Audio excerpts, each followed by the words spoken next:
Good evening and welcome to All Things Battlefield Earth. This is part 3 of the Battlefield Earth comparison, the movie versus the book, and with no negativity. As we've mentioned before, Corey Mandell took 500 pages of Battlefield Earth, the book, which was 1,050 pages long, so half the book, and was tried to put all of that in 120 scripts or pages of script. So we start out with Johnny being captured, being put in the cage, and immediately we've got Floyd who challenges him, who's going to take control of everything, and Johnny promptly kicks his ass. And so he becomes kind of the lead character, as Johnny is naturally a born leader. So here is the crux of the story. We see that Kerr knows about this vein of gold that was uncovered. But now that Turl's not going home, he is putting the file back in. But Turl knew about it all along. Turl's always 3 steps ahead of anybody who's trying to deceive him in any way. So now they have this conversation because Kerr, Turl feels that he didn't train him well enough because he was so easily found out by him about the gold. So here is Turl being very upset with him and threatens to, starts actually beating him up and threatens to kill him if he doesn't help him with this mutiny of scaring the planet ship into doing what Turl wants. Now, in the book, excuse me, very similar. But we find out about the gold vein pretty early on because in the first chapter of the book, Turl is going to find a man animal to help him enact his plan, and that's where Johnny gets captured and subsequently spends a year locked up. So there's a few changes there. We see that in this reality, man animals are already being captured, and Johnny just happens to be captured and put in with the rest of them.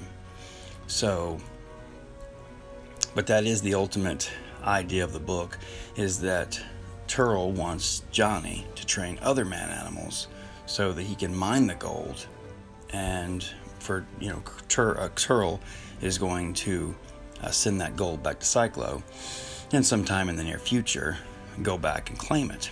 However, the planet ship messed him up because now he's got to spend in the movie another 50 cycles, but in the book another 10 years he has to spend.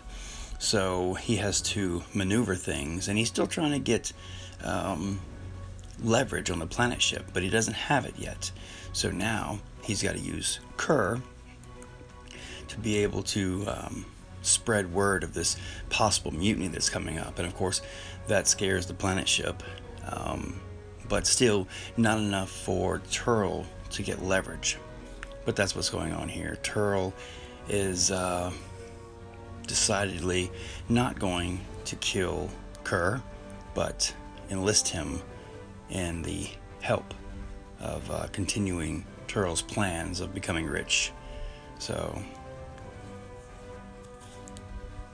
plus besides that, Turl has tons of dirt on Kerr, as we find out in the book.